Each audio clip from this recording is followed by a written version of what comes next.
Oke, confidence interval. Kita lihat yang bagian pertama, ya ini large sample confidence intervals for population mean. Jadi interval kepercayaan untuk sampel ukuran besar untuk mean dari populasi. Kita lihat selalu dimulai dengan contoh. Ada engineer mau mengestimasi bobot isian rata-rata dari box kotak yang diisi dengan sereal menggunakan mesin tertentu pada suatu hari yang ditentukan juga. Diambil sampel random sederhana dari ukuran 100 box dari populasi box yang telah diisi oleh mesin pada hari itu.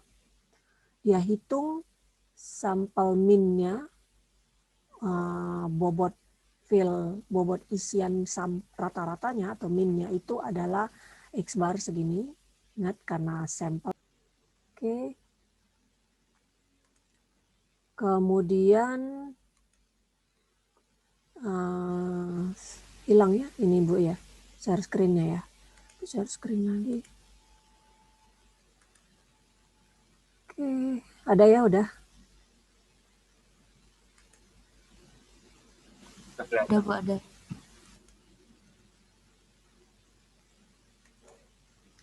Oke, kita lanjutkan. Standar deviasi 0,1 ons. Ya. Karena min populasi itu tidak tepat sama dengan sampel min 12,05, ya. Jadi kita harus cara terbaik adalah membentuk confidence interval ini. Confidence interval, jadi interval kepercayaannya sekitar 12,05.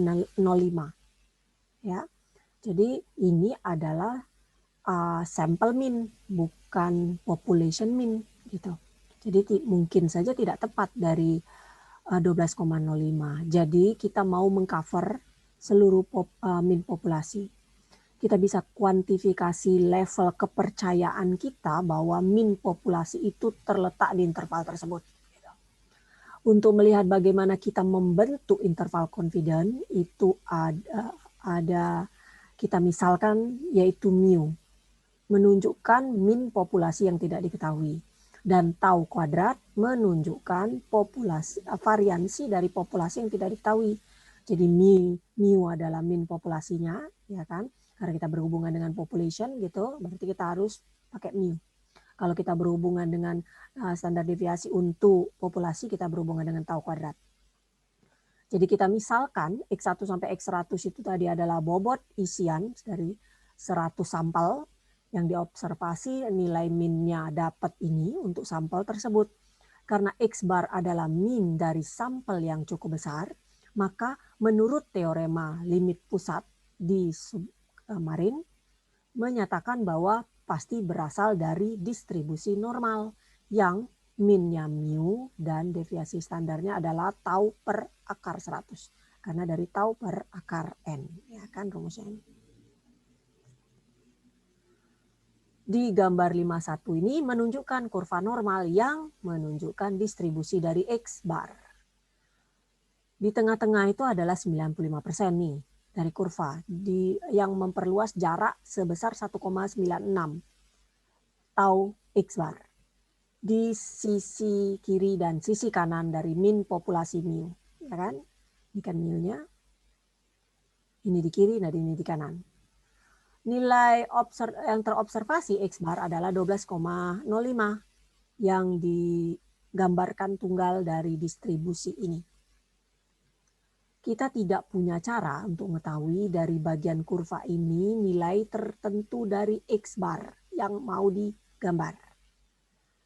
Jadi gambar ini hanya menunjukkan satu kemungkinan, yaitu min sampel X bar itu terletak antara tengah-tengah 95% dari distribusi. Ya, 95% dari seluruh sampel itu bisa diambil dan berasal dari kategori ini. Garis horizontal ini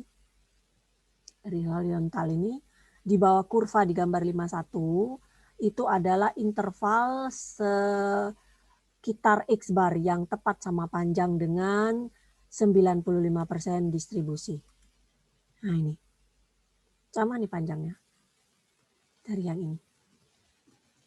Ya, yaitu X bar plus minus 1,96 tau X bar. Interval ini disebut interval confidence 95%. Interval kepercayaan sebesar 95% untuk min populasi mu. Jadi jelas interval ini memuat min populasi mu. Kalau kita lihat di gambar 52, kebalikannya menunjukkan sampel min X bar-nya terletak di luar nih, di luar. Jadi di luar dari tengah-tengah 95%. Hanya 5% dari seluruh sampel yang bisa diambil yang terletak di kategori ini. Jadi untuk sampel yang tidak biasa, 95% interval confidence-nya adalah X plus minus ini jatuh gagal untuk mengcover min populasi mu. Jadi gagal ini. Ya. Sekarang kita mau hitung confidence interval 95% dari X bar plus minus 1,96 X bar untuk min fill weight, untuk bobot isiannya rata-rata. Nilainya tadi adalah sudah kita peroleh untuk sampel. Standar deviasi standar populasi tau dan tau X bar itu sama dengan ini ya kan. Tadi rumusnya tidak diketahui gitu ya. Taunya kita tidak tahu. Akan tetapi dalam contoh ini karena ukuran sampelnya besar, kita bisa aproksimasi tau dengan deviasi standar sampel yaitu S. Oleh karena itu kita hitung 95% interval confidence untuk bobot isian min populasi adalah 12,05 plus minus 1,96 kali tau ini. Tau itu kita gantikan dengan S, yaitu 0,01 S. Tau itu S ya, S kuadrat ya, ya S kuadrat ya. Nih, makanya 0,01. S-nya aja 0,1 gitu. Atau ya kita jumlahkan kalau plusnya ini kalau minnya ini, kalau plusnya ini. Jadi berbentuk interval ya kan. Kalau di kalkulus kita ingat kan kalau interval buka AB kan seperti ini nulisnya kan. Bukan koordinat ini tapi interval buka. Jadi kita katakan kita 95% percaya atau confident atau percaya di level 95% gitu ngatakannya ya. Jadi 95% percaya gitu ya, yakin gitu ya, atau confident di level 95%. Dari bobot isian min ini populasi terletak antara 12,03 dengan 12,06. Apakah sekarang pertanyaannya interval confidence 95% itu sebenarnya menutupi min populasi mu?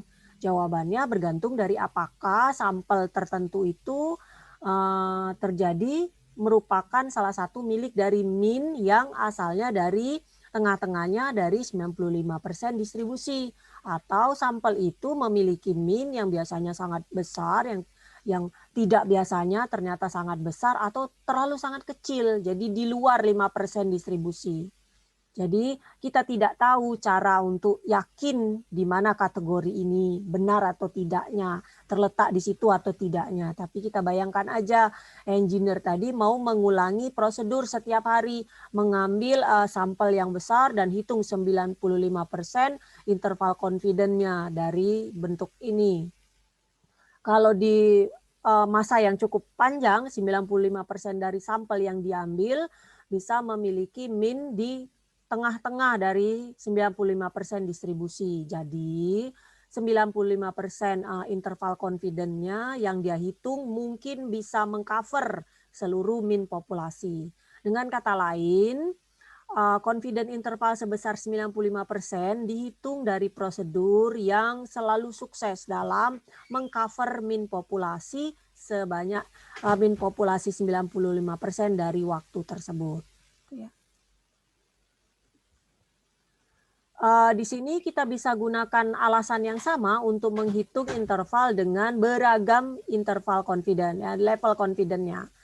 Misalnya kita bisa membentuk 68 interval confidence sebagai berikut.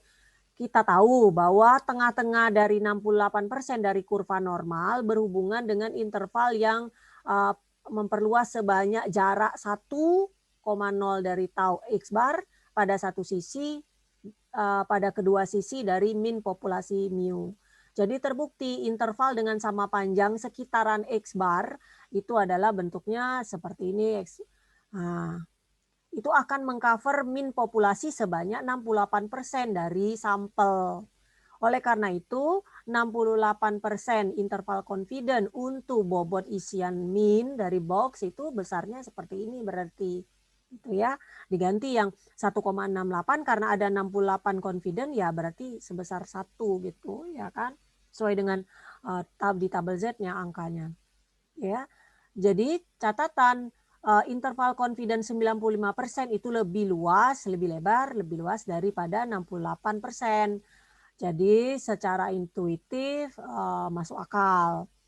Untuk meningkatkan keconfidentan kita, kepercayaan kita yang sudah kita liputi, kita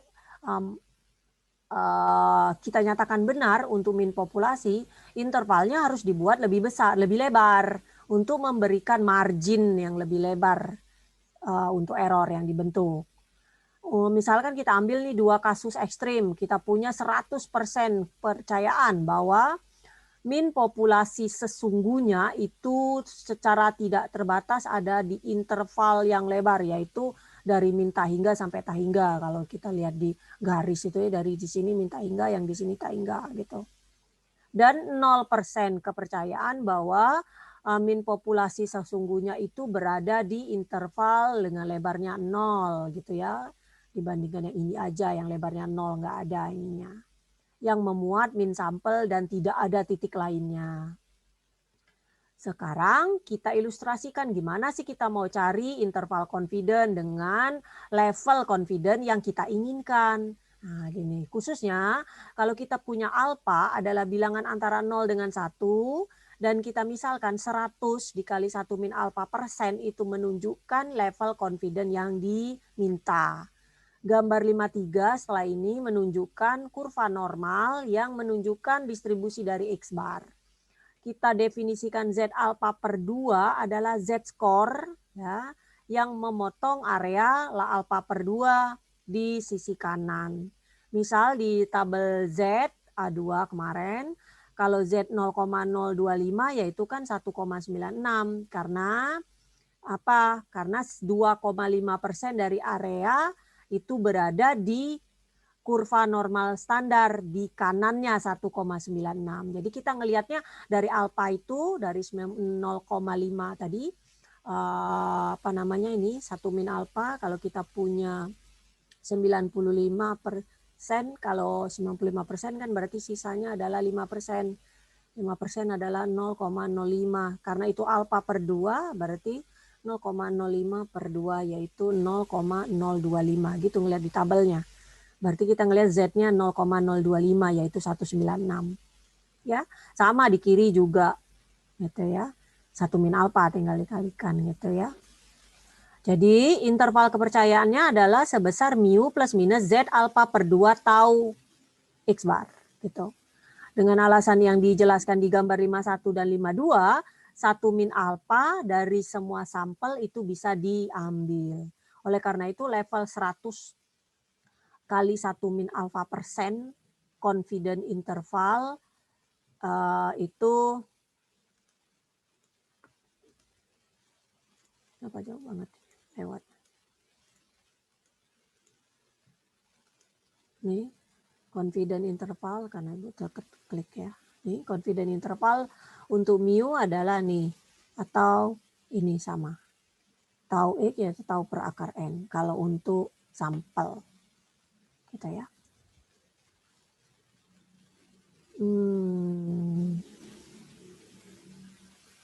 Oke. Nah, kita lihat di sini ini gambar tadi min sampel X bar yang diambil dari distribusi normal dengan minnya mu dan deviasi standarnya tau X bar, yaitu tau per akar N. Kuantitas Z alpha per 2 ini adalah Z score yang memotong area di sisi kanan. Kalau min Z berarti di sisi kiri gitu. Ini sisi kanan.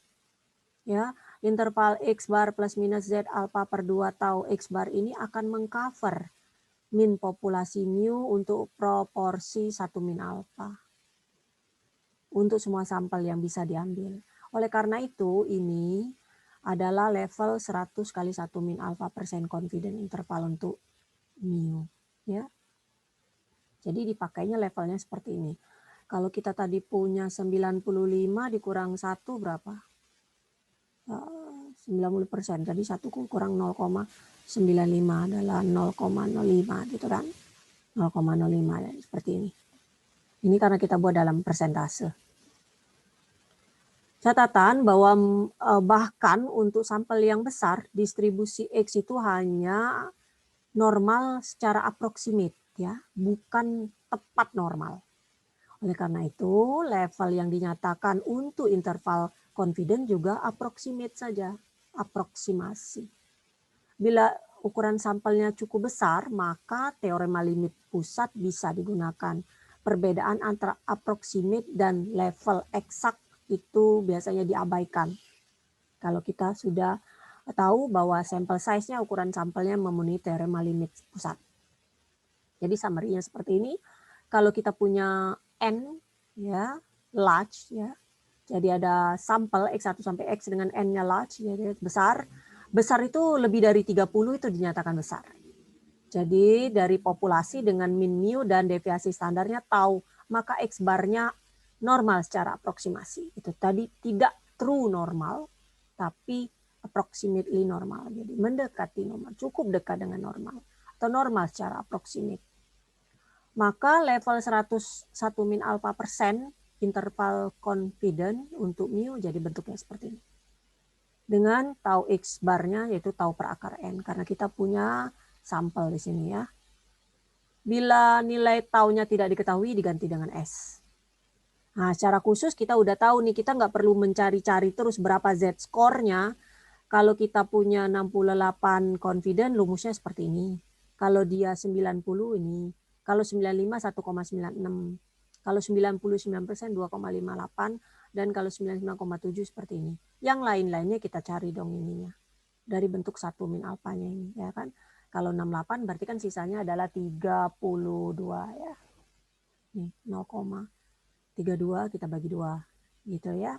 Kalau ini kan 90% berarti 0,1 per 2. Alfa per 2-nya ini ya, ini alfa per 2-nya. Kemudian kalau 95 tadi kan 0,5% kan, 5% 0,05 per 2. Kalau ini berarti 0,01 per 2 dan ini adalah 0,03 ya. 0 kalau 100 dikurang 0 enggak? Atau lebih kecil lagi? 100 dikurang 99,7. 3, 0, ya 0,03 ya per 2. Nah gitu ya. Jadi dan nilai Z-score ini dicek di tabel seperti ini. Tapi kalau udah biasa kita tinggal ingat yang selalunya dipakai yang memang yang 1,96. Tapi kadang-kadang 99 juga. Kita pakai yang 2,58 karena dia bisa 2,58 bisa 2,57. Kita pakai yang 258. Ya, jadi bisa langsung diingat saja bentuk confident intervalnya. Ini confident interval ini harus tetap dicari berapa nantinya intervalnya gitu. Jadi plusnya ditambahkan, minnya dikurangi dan plusnya ditambahkan gitu ya. Jadi tidak dalam plus minus. Jadi ini X plus S per akar N, yang ini yang ini min.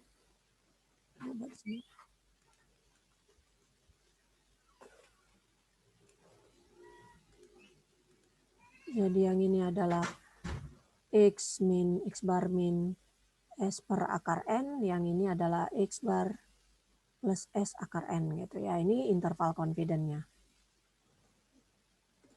Oke, ini contoh.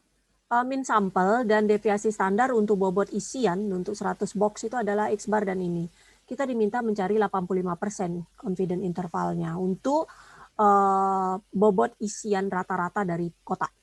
Untuk menemukan 85% ya kita hitung nih 1 min alfa sama dengan 0,85. Jadi 100 dikali 1 min alfa persen itu kan bisa kita ubah menjadi 1 min alfa aja, persennya hilang ya kan karena ini 100%. Ya berarti jangan 85% lagi, berarti tinggal 0,85. Berarti alfa kita adalah 0,15 ya kan gitu. Alfa per 2 adalah 0,15 per 2. Itu 0,075. Kita mulai lihat Z tabel di Z 0,075, yaitu memotong 7,5% area di kanan. Dapat nih 1,44. Ya, kita aproksimasi berarti S per akar N-nya udah dapat tadi, S-nya adalah nih 0,1 per akar N-nya adalah 100. Berarti 0,1 per 10 sama dengan 0,01 ya kan, ini S kita. Tahu sama dengan S ya. Jadi 85% confident interval kita tadi adalah rumusnya apa namanya X bar plus minus Z alpha per 2 tau Z atau X bar. X barnya adalah 12,05 plus minus 1,44 tadi dikali ininya taunya adalah 0 nih 0,01. Tuh. Udah tinggal tambahkan, berarti kalau dikurangi berarti 0,5 min. Ini dikali berarti mundur ya, ini dikali 10 pangkat, ini kan sama aja dengan 10 pangkat min 2 ya. Ya, berarti kali 10 pangkat min 2, mundur tambah ya. Ya, mundur. 1, 2, berarti 0,0144 ya. Dan 12,05 plus 0,0144. Nanti kalau mengerjakannya cari di kalkulator. Begitu ya. Jadi ditulisnya seperti ini. Ini confident intervalnya. Kalau ditanya tentukan 85% interval confident. Dan akan berbeda kalau ini nanti 95%. Berarti kita harus cari dong 1 min alpha atau 90%, 0,9 berarti. Alfanya adalah 0,1. Gitu. Kita harus cari Z score-nya, berarti Z alfa per 2-nya adalah 0,1 per 2, yaitu 0,05. Berarti kita cari Z 0,05. Itu ya. Oke. Berarti itu ya. Dan seterusnya. Sekarang kita lihat nih, ada suatu artikel yang menyampaikan bahwa sampel dari 50 micro drilling dari steel, dari baja alloy, low carbon, average lifetime-nya, X bar-nya adalah 12,68 nih. Berarti X bar-nya adalah 12,68 dengan deviasi standarnya adalah S-nya 6,83. Kita diminta mencari interval confidence 95% dari mean lifetime. Jadi mean dia nggak katakan ya, mean lifetime bukan average, tapi mean lifetime dari micro drill menurut kondisi ini. Kita translate nih permasalahan itu menjadi bahasa statistika. Kita punya sampel random simple X1 sampai X50 waktu masa pakainya. Min sampel min sampel dan deviasi standarnya udah diketahui. Kemudian populasi minnya tidak diketahui, jadi kita notasikan mu. Interval confidence-nya bentuknya tadi ini. Kemudian 95% berarti 1,68 ya kan? 196 ya. Sehingga kita masukkan rumusnya dan taunya juga harus kita bagi dari tau tadi adalah S per akar N. Berarti 6,83 per 5 akar 50. Tuh hasilnya. Jadi kita masukkan rumusnya. Ini X bar plus minus Z alpha per 2 dikali tau X bar. Dengan ini adalah interval confidence. Oke. Sekarang kita lihat one-sided, satu sisi saja, interval confidence yang satu sisi. Interval confidence yang kita bahas tadi adalah yang dua sisi. Kenapa? Karena dispesifikasikan dari batas bawah dan batas atas confidence-nya. Kadang-kadang kita cuma tertarik pada salah satu sisi, salah satu batas saja. Dalam hal ini, interval confidence satu sisi yang tepat. Untuk misalnya, asumsikan bahwa engineer mau mengestimasi kekuatan crushing rata-rata dari tipe tertentu blok ya, untuk menentukan jenis aplikasi yang mana yang tepat. Engineer mungkin tertarik hanya pada batas bawah dari kekuatannya, karena spesifikasi untuk beragam aplikasi biasanya hanya mengkhususkan hanya pada kekuatan minimum. Kita asumsikan nih sekarang sampel besar memiliki min sampel X bar dan deviasi standarnya tau X bar. Di gambar 56 menunjukkan bagaimana ide di balik interval confidence dua sisi bisa diadaptasi untuk bisa menghasilkan interval confidence yang satu sisi saja untuk min populasi mu. Kurva normal menunjukkan distribusi dari X bar. Untuk 95% dari sampel yang diambil, maka X barnya akanlah kurang dari mu plus 1,645 atau X bar. Oleh karena itu, intervalnya adalah X min 1,645 tau X bar dan tak hingga yang akan mengcover mu.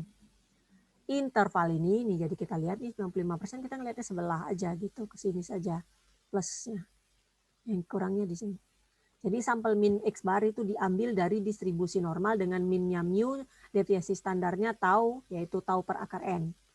Untuk contoh tertentu, X berasal dari 95% dari distribusi yang bagian bawah. Jadi 95% confident interval satu sisinya menjadi satu min dan tau yang sukses mengcover populasi min mu. Ya. Gitu.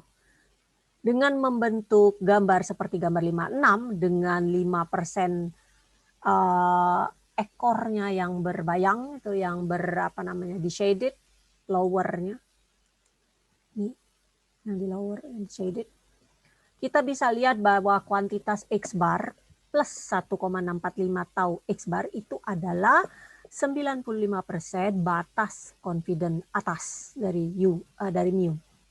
Kita generalisasi metode untuk menghasilkan interval confidence satu sisi dari level yang kita inginkan. Kita harus mendefinisikannya berarti Z alpha saja sebagai Z score yang memotong satu area alpha di sisi kanan kurva normal. Jadi dalam hal ini adalah Z 0,05 yaitu 1,645.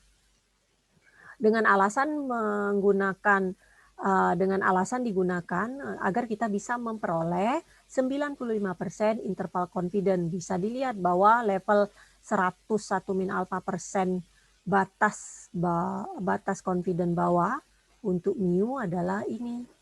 Dan level 1 min alpha batas confidence atas adalah plus. Jadi kalau min yang bawah, yang plus yang atas. Jadi summary-nya, kalau kita punya sampel dari X1 sampai Xn yang besar, N-nya lebih dari 30, dengan populasi yang memiliki min mu dan deviasi standar tau, maka X bar-nya normal secara approximate.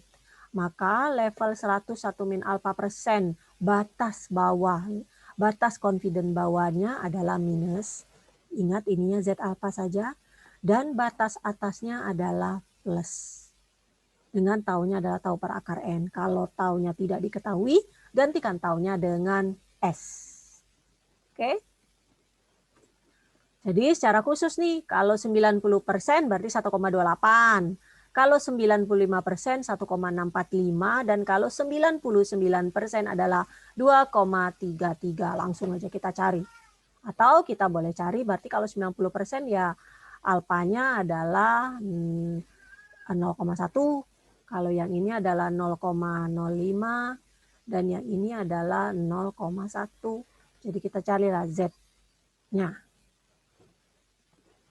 Oke, masih mengacu ke contoh 52, kalau kita diminta menentukan 95% batas confident bawah dan 99% batas confident atas untuk lifetime masa pakai rata-rata dari mikrodrel. Tadi udah diketahui X bar S-nya, N-nya 50, taunya S per akar N, 95% adalah 1,645, berarti masukkan nilainya yaitu 12,68 dikurang 1,645. Taunya adalah berapa nih? Ini kali 0,9659, ya kan? Nih lower jadi adalah negatif ininya, nih kalikan yaitu hasilnya ini.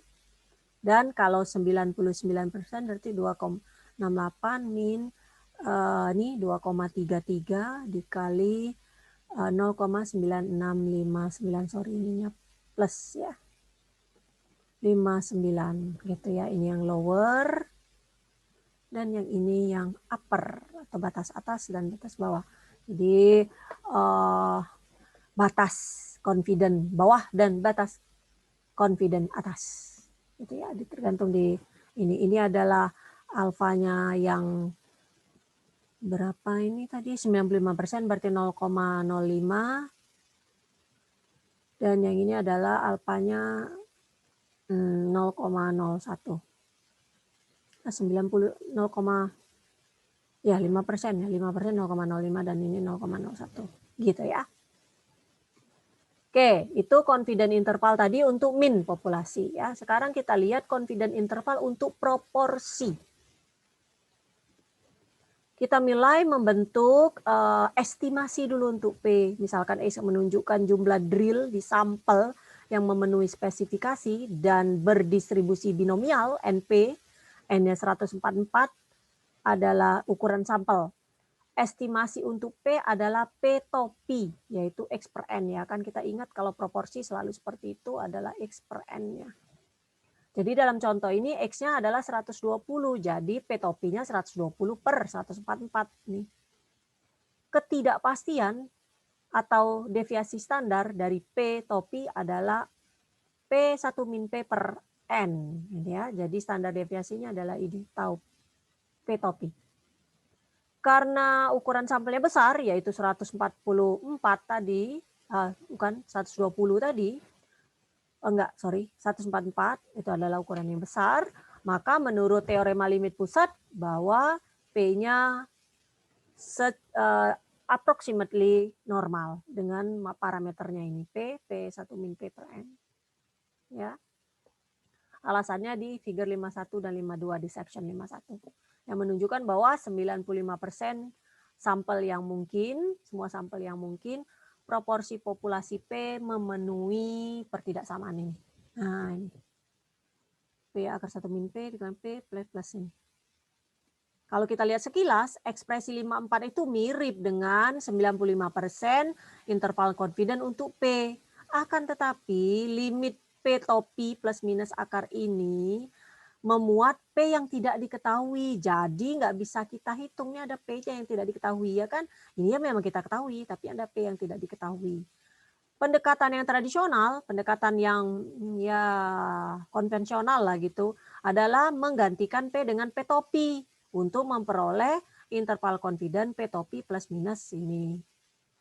Ternyata bahwa menggantikan proporsi populasi P dengan P topi cenderung membuat interval confidence-nya menjadi lebih pendek, lebih lebih pendek ya, tidak lebar gitu dalam beberapa kasus, bahkan untuk beberapa ukuran sampel yang besar. Jadi riset terkini melibatkan studi simulasi telah menunjukkan bahwa efek ini bisa dikompensasi kalau kita modifikasi nilai N dan P-nya. Jadi kita tambahkan 4 ke trial dan 2 ke jumlah suksesnya. Jadi kita gantikan, kita bukan pakai N, tapi kita pakai N tilde, yaitu N plus 4. Gantikan N itu saja menjadi N tilde, yaitu N plus 4. Dan P topinya kita gantikan dengan P tilde, yaitu bukan X per akar N, tapi X plus 2 per N tilde. Gitu. Jadi interval kepercayaan 95% untuk P ini adalah nih jadinya berubahnya gitu kan. Nah, jadi diganti tilde semua dengan definisi N tilde dan P tildanya adalah ini. Gitu. Jadi N tildanya adalah 144 dan P tilde. Jadi kenapa N tildanya 144? Karena 144 ditambah 4 tadi kan, jadi 148. Dan P topinya, P tildanya adalah X plus 2 per N tilde gitu. Ya nih, 122 per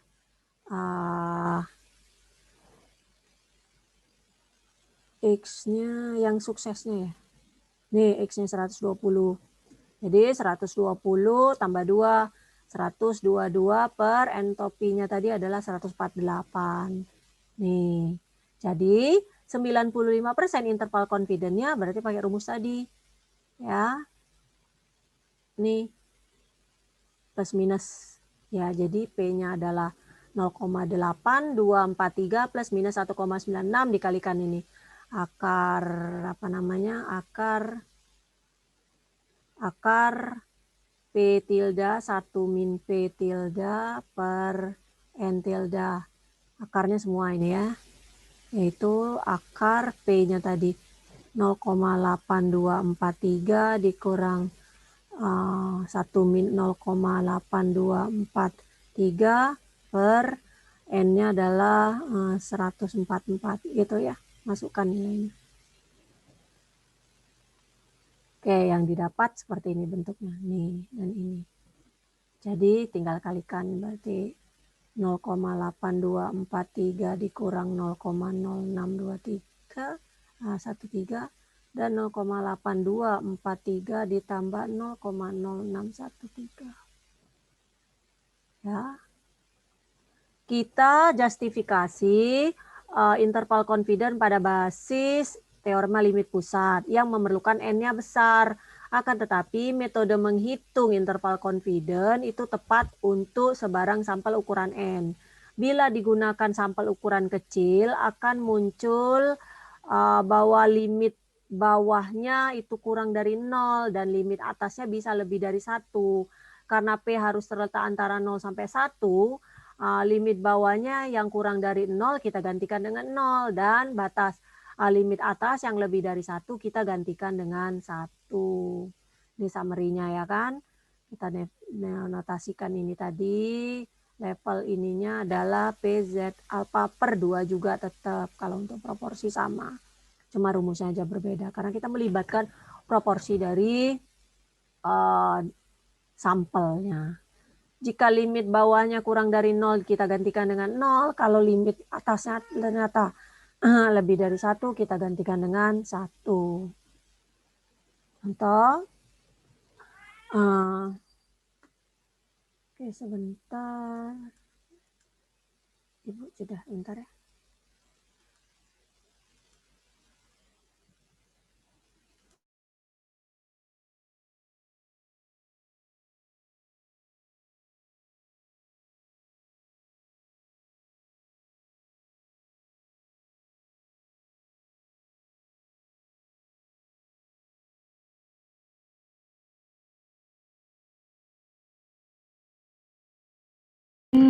Kita lanjutkan.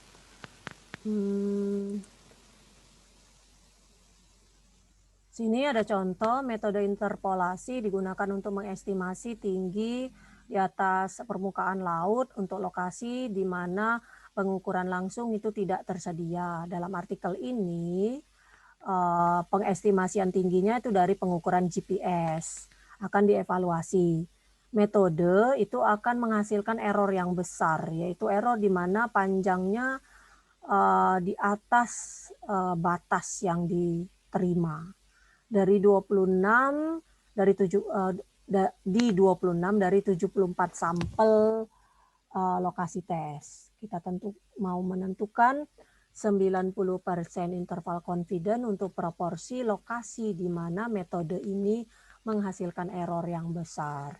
Kita tahu yang error berarti yang berhasilnya kan yang diterima itu adalah 26-nya. Itu ya. Berarti X kita 26. X-nya 26, N-nya adalah 374, trial berarti tadi N plus 4, berarti 74 tambah 4 adalah 78 gitu ya. P-barnya adalah nih X plus 2 per N tilde. X-nya adalah 26 berarti 28 per N tildanya 78 gitu ya. Adalah ini. Dan yang ini baru masukkan rumus ini dapatnya 0,0543. Untuk 90% ya berarti kita pakai rumus jadi P plus minus Z. Ini alfa per 2-nya dikali akar P tilde 1 min P itu ya. Per N gitu. Jadi kita lihat 0,3590 ini plus minus 1,645 kemudian 0,0543 rumus yang ini atau disederhanakan menjadi ini. Gitu ya. Kemudian interval confidence satu sisi juga bisa dihitung untuk proporsi. Jadi untuk mean population ada, untuk populasi mean ada, dan untuk proporsi juga ada nih rumusnya ini. Sama ini Z alpha juga, P min kalau batas bawahnya dan batas atas P plus. Ini semua jadi, kalau one sided, satu sisi kita menjadi alpha saja. Dengan rumusan ini tetap sama. Ya. Gitu. Kalau dia kurang dari 0, batas bawahnya dijadikan 0. Kalau limitnya ternyata lebih dari 1, untuk batas atas kita jadikan 1. Oke, contoh ini masih di contoh 5.12, berapa ukuran sampel yang diperlukan kalau kita mau menentukan 95% interval confident dengan lebar plus minus 0,08. Gitu ya. Jadi pertanyaannya bukan level confidentnya udah tahu nih 65% dengan lebarnya ini, yang kita mau tahu sampel size, ukuran sampelnya, N-nya berapa. Jadi kita punya nih plus minus ini 1,96, ini rumusnya kita lihat ya, lebarnya dengan N-nya ini. Oleh karena itu kita tentukan sampel size dengan menyelesaikan bentuk ini, kita ambil yang plusnya sama dengan 0,08 nih, kita ambil yang positifnya. Dari data di sini P-nya udah dapat ya kan, tadi P ini kan melanjutkan contoh sebelumnya. Ini P-nya udah ada ya. P-nya udah ada, masukkan nilai P-nya 1, ini adalah 0,08, P-nya 0,3590. Disubstitusikan untuk P, kemudian kita selesaikan dapat N-nya 135. Menyelesaikannya bentuk akar berarti kita apa? Kita kuadratkan nih. Kuadratkan sisi kiri, maka kuadratkan juga sisi kanan, hilang akarnya. Gitu ya cara mencarinya. Oke, jadi ini teruskan ini 1,96 akar 0,3590 dikali 1 min 0,3590. Kemudian ini tadi per N plus 4 ya. Per N plus 4. N benar lah N bar. Kalau ini tadi rasanya udah ada ya nilainya. Ini ya. 0,0543. Akar itu adalah 0,0543. Jadi 1,96 dikali 0,0. Oh, tapi N-nya sorry. Gak bisa. N-nya kan yang mau dicari. Jadi kita kalikan kemudian per N plus 4 gitu ya. Sama dengan 0,08 gitu kan. Ini akar ini semuanya di dalam ini. Ya, untuk menyelesaikannya ya kita kuadratkan nih. Ini kalikan dulu nih berapa hasilnya. Jadi dapat 1,96 kuadrat dikali ini 0,3590 dikali 1 min 0,3590. Akar-akar jadi hilang ya, tinggal N plus 4 saja. Dengan 0,08. Pindah ruaskan ini kalikan ke sini, gitu kan. Nanti bisa dapat N-nya. N-nya dibulatkan. Kalau lebih, koma berapa ya tetap dibulatkan ke atas gitu ya. Karena apa? Karena ukuran sampel. Nggak ada ukuran kok sampelnya 135,7 gitu, nggak ada. Harus bulat, harus integer. Itu ya. Oke, sekarang metode tradisional nih, metode konvensional tadi. Metode yang sudah kita dijelaskan itu dikembangkan cukup terbaru dengan meskipun didesain atau dibuat dengan memsimplifikasi, mempermudah metode yang lebih lama. Banyak orang masih menggunakan metode tradisional. Metode tradisional tadi menggunakan ukuran sampel aktual N-nya untuk menggantikan N tilde dan sampel aktual, proporsi sampel aktual P barnya P topi untuk menggantikan P tilde. Meskipun metode ini banyak digunakan, metode itu gagal mencapai proporsi, gagal mencapai seperti yang dinyatakan coverage untuk mengcover probabilitas meskipun nilai N yang cukup besar. Artinya bahwa 100 dikali 1 min alpha persen interval confident yang dihitung dengan metode tradisional itu mengcover proporsi sesungguhnya cuma kurang dari ini pada suatu waktu. Metode tradisional tidak bisa digunakan untuk sampel ukuran kecil. Salah satu aturan yang tidak perlu dibuktikan yang biasanya dipakai, jadi rule of thumb itu seperti itu, maksudnya itu berhubungan dengan ukuran sampel bahwa N kali P topi, yaitu jumlah sukses, dan N dikali 1 min P topi, jumlah gagal, itu harus lebih dari 10. Jadi NP itu lebih dari 10, rule of thumb-nya. Kalau kita mau pakai rumus yang proporsi tadi. Dan N 1 min P-nya itu harus lebih dari 10 juga. Karena metode tradisional ini banyak digunakan, kita ringkaskan di kotak di bawah ini. Untuk ukuran sampel yang besar, hasil dari metode tradisional itu hampir identik dengan metode terkini. Untuk ukuran sampel yang kecil atau cukup kecil, pendekatan secara modern lebih baik. Jadi kalau untuk metode tradisional, untuk menghitung interval confident, untuk proporsi yang sering digunakan tapi tidak direkomendasikan. Jadi misalkan P bar adalah proporsi sukses dalam sejumlah besar N dari trial Bernoulli independent dengan probabilitas suksesnya P dan level tradisionalnya adalah 101 min alpha persen, interval confident untuk P, maka rumusnya seperti ini, tinggal kita gantikan kembali ke topi gitu ya. Metode tidak bisa digunakan kecuali sampelnya memuat setidaknya ada 10 sukses dan 10 kegagalan. Oke. Yang terakhir adalah confident interval untuk sampel yang ukurannya kecil tapi tetap untuk mean population. Jadi kita pakai namanya, kita perkenalkan di sini yang namanya distribusi T-student. Ya. Jika X bar adalah min dari ukuran sampel yang sampel ukurannya besar N dari populasi dengan min mu dan variansinya tau kuadrat, maka teorema limit pusat menyatakan bahwa X bar itu berdistribusi normal dengan parameternya mu dan tau kuadrat per N. Kuantitas itu tadi, jadi kuantitas dari X bar min mu per tau per akar N, maka akan berdistribusi normal juga dengan minnya 0 dan variansi 1. Sebagai tambahan, deviasi standar sampel S itu akan dekat dengan deviasi standar populasi tau. Untuk alasan ini, rumus ini tuh cukup normal dengan minnya 0 dan 1.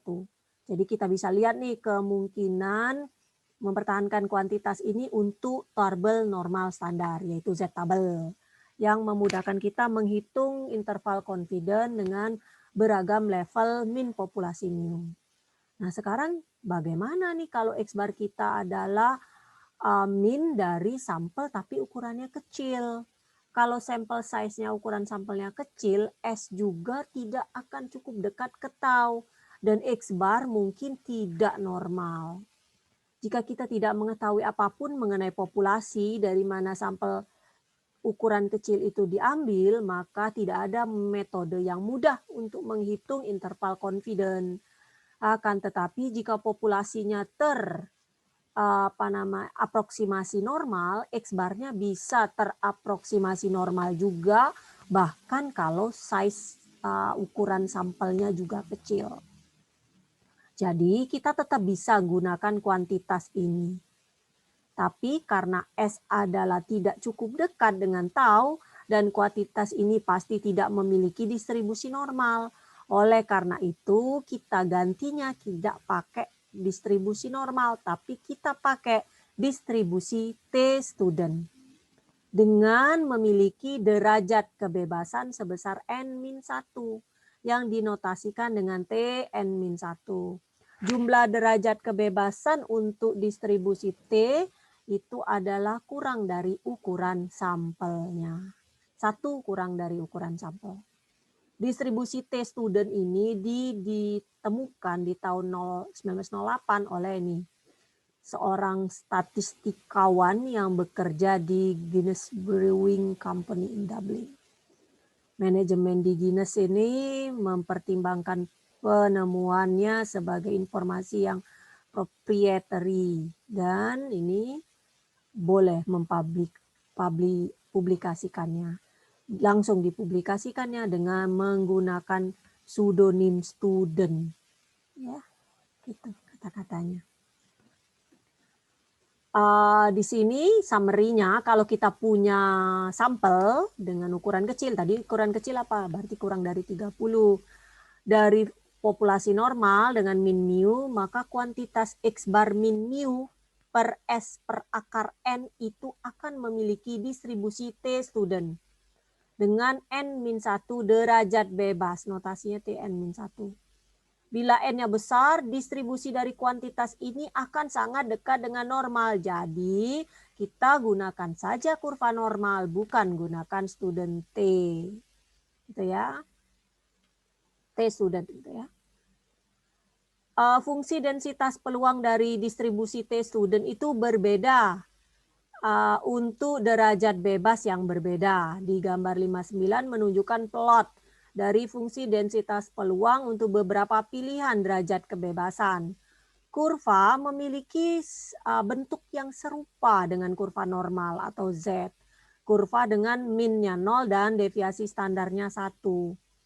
Kurva T itu lebih menyebar ya bedanya. Misal nih kurva T dengan 1 derajat bebas berhubungan dengan sampel ukurannya 2 ya kan, 2 dikurang 1. Bila penggambaran sampel dengan ukuran 2 akan terjadi bahwa deviasi standar sampel itu yaitu S itu kurang dari tau yang menjadikan bentuk ini tadi cukup besar. Ya karena kecil dari S gitu ya. Jadi pembagian yang kecil jadi besar gitu. Untuk alasan ini kurva T dengan 1 derajat bebas memiliki banyak area detail. Untuk sampel size yang lebih besar, ukuran S-nya ngecil dan jauh dari tau. Dan kurva T cukup dekat dengan kurva normal. Dengan derajat bebas 10, yaitu ukuran sampelnya 11, beda antara kurva T dan kurva normal tidak sangat baik. Jika kurva T 30 derajat kebebasannya yang diplot di gambar 59, kita tidak bisa membedakannya dengan kurva normal. Nih lihat nih ya.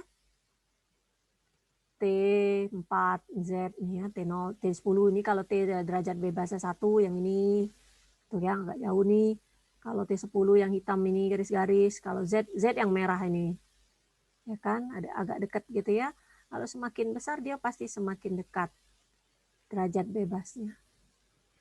Di tabel A3 di buku ada tuh namanya tabel T yang memberikan probabilitas yang berhubungan dengan distribusi T student.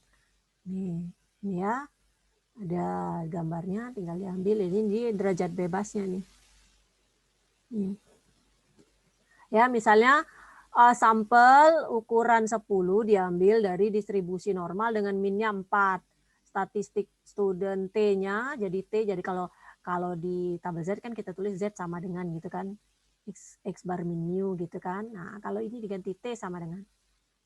Nah, itu bisa dihitung. Berapa probabilitas T lebih dari 1,833? Karena ini adalah 10 kurang 1, 9. Jadi dari T tabel 1,833. Kita lihat 1,833. Ini derajat bebas 9 nih.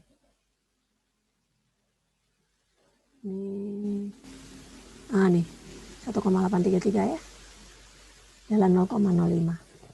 Jadi melihatnya di derajat bebasnya ini ya, nih adalah 0,05. Jadi seperti ini ya.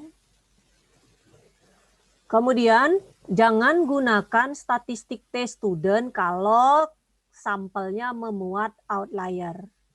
Untuk statistik T-student dikatakan valid, sampelnya harus berasal dari populasi yang teraproksimasi normal.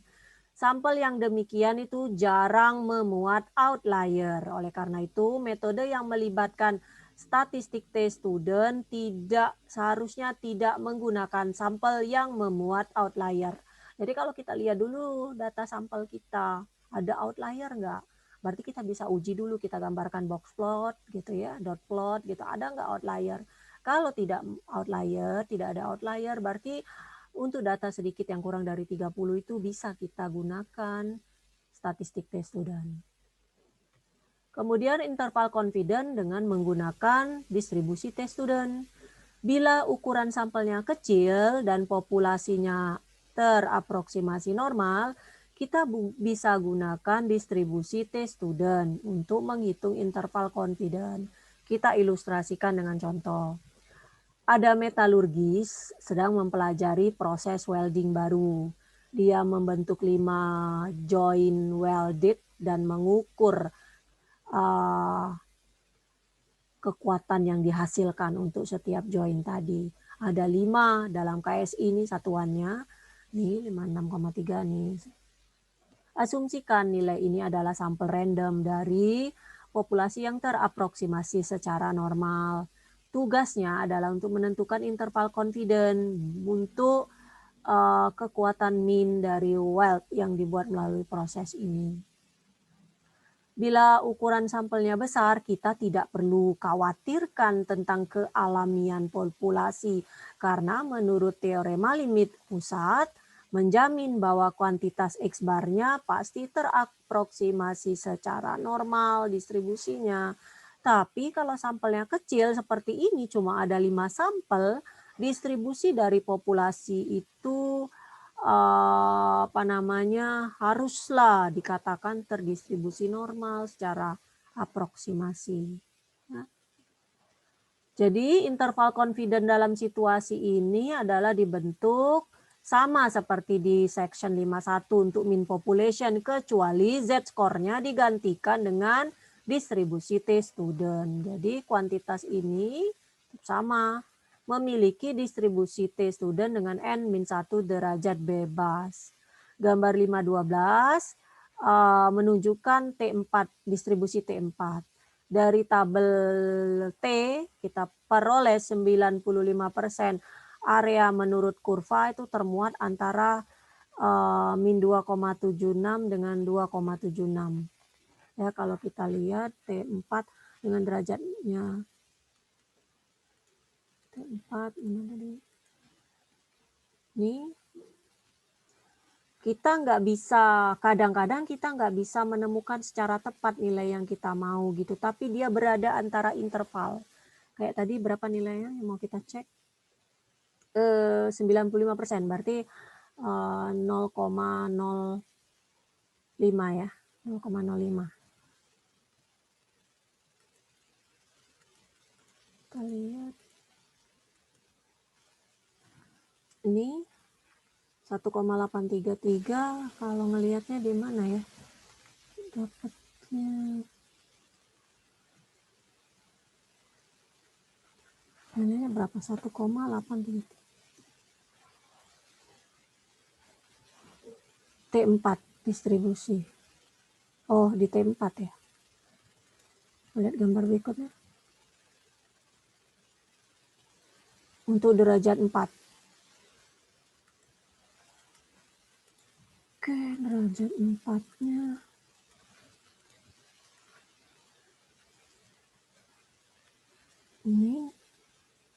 Ini antara ini. 2,0, kalau separuhnya ini 2,76 dengan 2,13.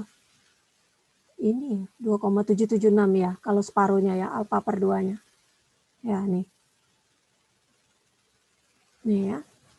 Derajat 4 2,776. Jadi di sini 2,776 dan 2,7 ini. Jadi ini karena tutil, jadi kita ngeliat negatif dan positifnya. Jadi 95% dari semua sampel bisa terpilih antara ini dengan ini. Gitu ya. Nilai ininya tengah-tengah nih. Ya, di seperti ini gambarnya 2,5% dan 2,5% ini 95%. Distribusi T student dengan 4 derajat kebebasannya. 95% dari area terletak antara min 2,776 dan 2,776. Jadi dengan kata lain 95% dari keseluruhan sampel yang mau dipilih kasusnya adalah seperti ini. S min mu-nya taruh sini ya, kalau kita pisahkan dari rumus ini tadi per akar n tadi. Nah ini kan dibagi akar n sama dengan aja dengan akar n per s. Nah tuh ya sama kalau kita kalikan ya. Kalau kita kalikan ini habis gitu, ini pindah ke sini semua. Kalau kita kalikan dengan min 1 ya, dikalikan dengan min 1 dan tambahkan x ya, semuanya menjadi ini ya. Oke. Menjadi x min gitu ya, dan ini adalah x plus gitu ya. Kita peroleh 95% interval confident untuk mu-nya berubah jadi ini. Ya, kita kalikan min 1 supaya ini jadi plus gitu ya. Oke, kemudian dalam contoh ini sampel minnya adalah X bar 62,88 dan deviasi standarnya S,54 5,4838. Ukuran sampelnya 5. Masukkan semuanya X bar S dengan N. Masukkan ke sini semua nih. X bar S dan akar N. Sehingga didapat nih mu kita berada antara ini dan ini. Atau ini mu-nya. Jadi secara umum untuk mendapatkan level 100 kali 1 min alfa persen interval confident, kita misalkan T n min 1 alfa per 2, jadi nulisnya seperti ini derajat bebasnya, adalah 1 min alfa per 2 kuantil dari student distribusi T student dengan n min 1 derajat bebas, yakni nilai yang memotong area atau luas dari alfa per 2 di sisi kanan. Misalnya, sebelumnya kita temukan T4 0,025 kan ini, maka level 100 kali 1 min alfa persen interval confident untuk populasinya kita tinggal masukkan aja rumusnya nih, sama seperti yang tadi. Ya kan, tambahkan X barnya, yaitu X plus minus T 1 min ini. Ya. Jadi summary-nya, kalau misalkan kita punya sampel X1 sampai Xn yang kecil ukurannya, dari populasi normal dengan min mu, maka level 100 kali 1 min alfa persen interval confident untuk mu-nya adalah ini. Jadi serupa, mirip sekali dengan pada min populasi. Yang beda hanya ininya. Karena dia small population, ukurannya kecil,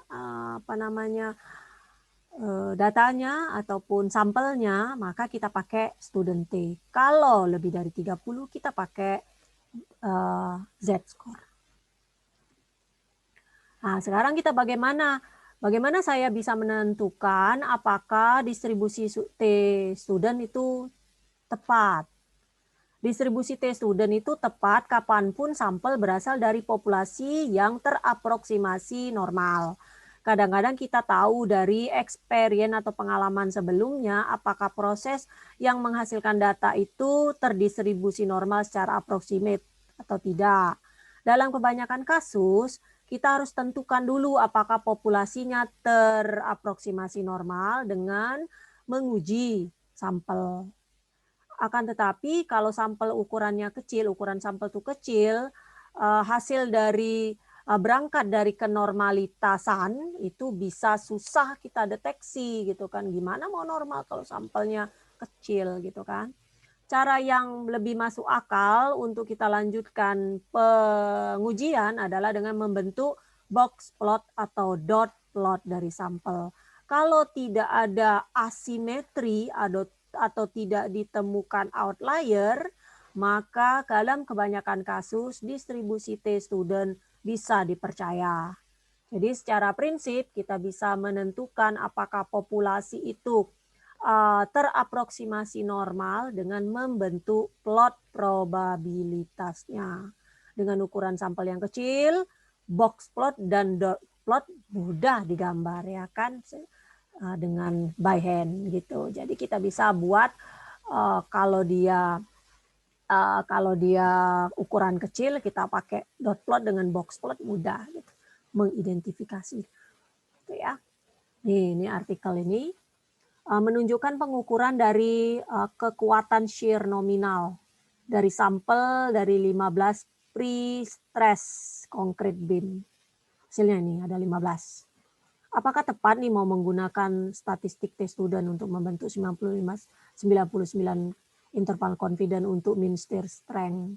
Kalau ya, bentuk interval confident tersebut. Kalau enggak, jelaskan kenapa tidak. Untuk menentukan apakah statistik T-nya tepat, kita buat box plot nih dan kita buat dot plot. Jadi yang di atas ini box, jadi ingat kembali ini bab 1 ya, dan di dotnya. Kita lihat di sini. Kan nggak ada outlier nih. Tidak ada evident major departure gitu ya dari normality. Jadi secara khusus plotnya tidak asimetrik ya.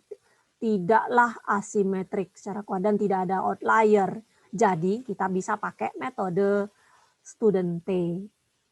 Oleh karena itu hitung aja nih rumusnya tadi, X bar-nya udah dapat, X bar ya baru kita cari ini X bar kita. Ya kan? S-nya juga cari rumus S-nya.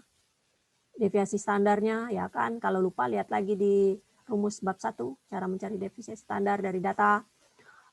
Kemudian dapat nih kita gunakan ekspresi 59 tadi dalam kotak dengan N-nya 15, alfa per 2-nya 0,05. Dengan T tabelnya dengan 14. Jadi T kita adalah 14 0,005. Ya, alfa per 2 ya.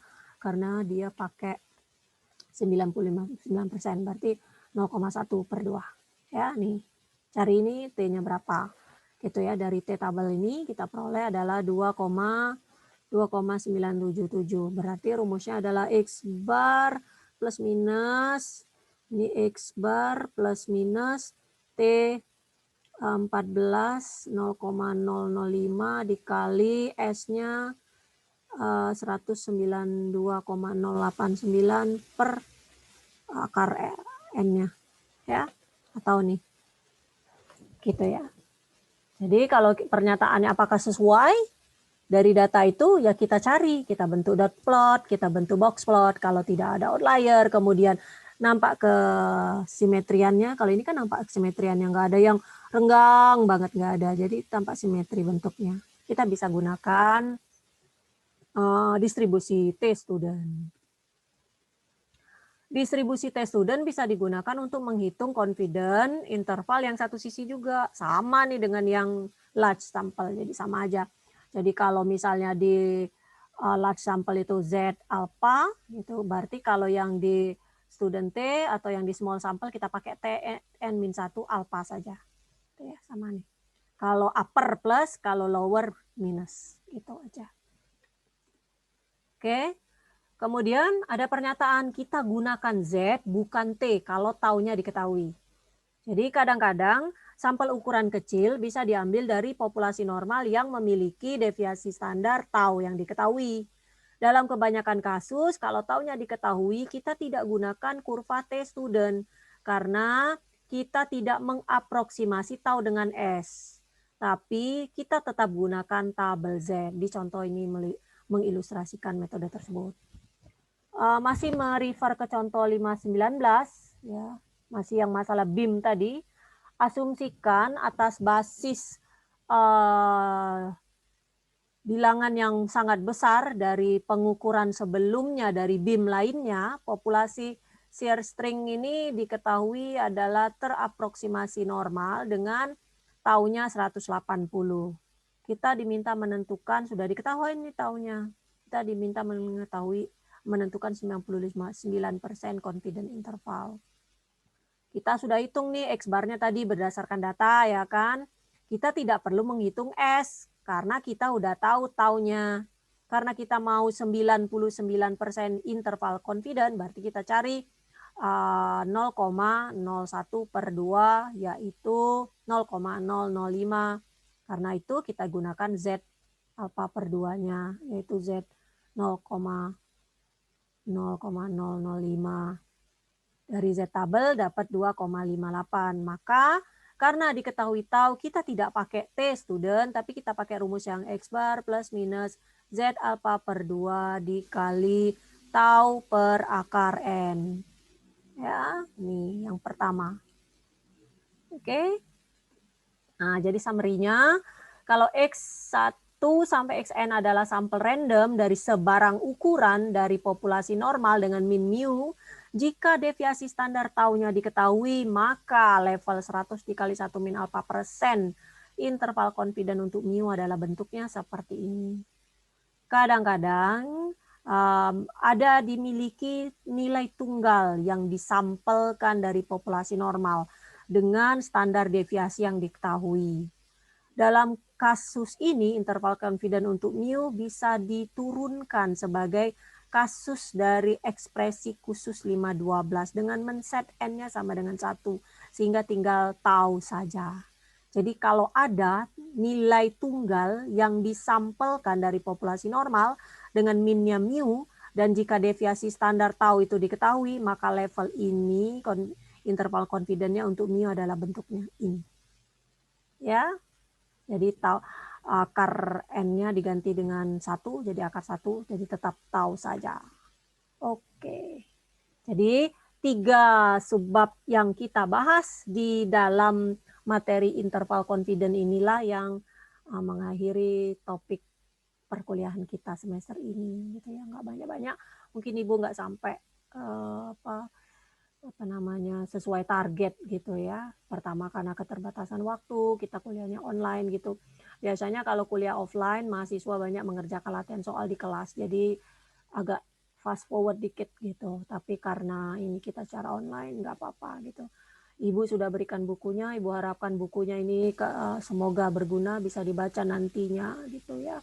Berguna untuk kalian, terutama kalau kalian sudah semakin tinggi semesternya, udah mulai riset, sudah mulai menggunakan statistika gitu, paling tidak mendapatkan ide bagaimana cara menyelesaikannya. Bab berikutnya itu banyak sih sebenarnya, harusnya sampai ke hipotesis testing ya, jadi pengujian hipotesis harusnya sudah sampai situ, tapi nggak sampai nih.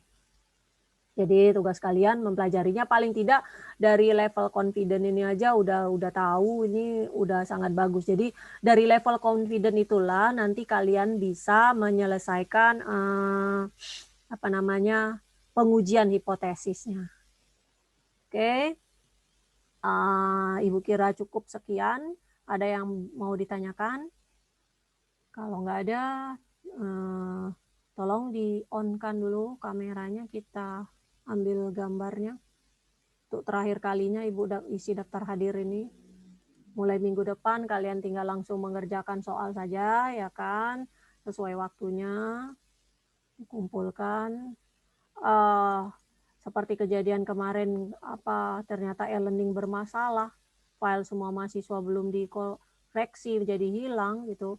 Walaupun nilai pop quiz ada ya, pop quiz nggak hilang karena pop quiz kan nilainya udah ada gitu. Yang sudah ada nilainya itu nggak akan hilang gitu. Cuma kalau untuk cek materi, cek PPT, minggu-minggu dari minggu ke-13 sampai pertama itu semuanya error. Heran banget kenapa jadi seperti itu. Kenapa adminnya bisa membuat seperti itu gitu, merusak semua file gitu ya. Jadi unreliable, nggak bisa dipercaya seperti itu, nggak bisa digantungkan menggunakan e-learning. Makanya sebagai mahasiswa itu setiap tugas, latihan, kuis, UTS, apalagi kita sistem online ini, jangan sampai hilang filenya. Harus selalu disimpan sampai nanti udah keluar nilainya baru gitu ya, udah tahu nilai masing-masing itu berapa. Jadi jangan sampai dibuang. Kalau kertas sih kemungkinan mungkin dibuang ya, karena apalagi kalau nilainya cuma 20, 30 pasti hilang itu kertas itu sudah. Kalau udah di remes-remes itu sudah dibuangkan ke tempat sampah. Tapi kalau file ini kayaknya agak kurang. Jadi jangan rajin-rajin apa namanya, trash sampah ya. Simpan dulu betul-betul sampai nilainya udah keluar semua. Nanti kalau tiba-tiba ada masalah lagi mau dikumpulkan kembali, nah apa namanya, mahasiswa jadi nggak punya nilai itu gara-gara filenya hilang. Oke.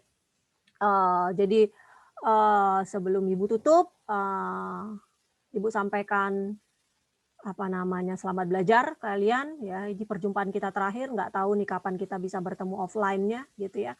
Nanti suatu waktu kalau kita bertemu offline di kampus kita tercinta yang udah lama tidak dikunjungi itu ada gitu, nanti kita berjumpa saling bersegur sapalah ya. Ibu minta maaf gitu ya, tapi mungkin tampak berbeda kalau kita ngelihat di layar dengan ngelihat orang sesungguhnya ya. Mungkin kita nggak nggak tahu satu sama lain gitu ya. Ibu harapkan kalian semua sukses belajar gitu, jangan lupa di belajar.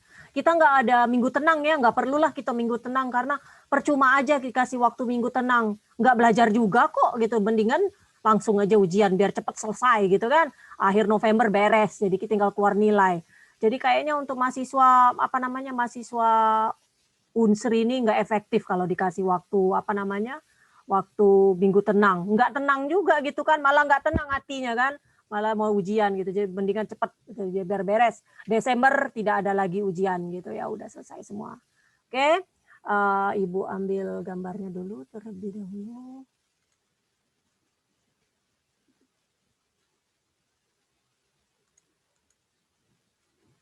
Untuk kehadiran itu sebenarnya syarat dari mungkin dari fakultas atau dari universitas. Kalau Ibu sebenarnya nggak mempermasalahkan sih kalau mahasiswa itu kadang-kadang nggak hadir. Kalau bagi Ibu itu yang penting mahasiswa itu bisa mengerjakan soal, nilainya bagus. Itu aja sih.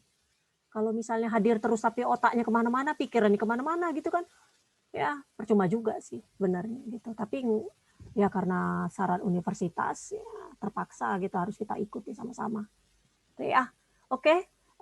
Ibu tutup kuliah pada siang hari ini. Selamat belajar. Sampai berjumpa lain kali di lain waktu. Ibu tutup. Assalamualaikum warahmatullahi wabarakatuh.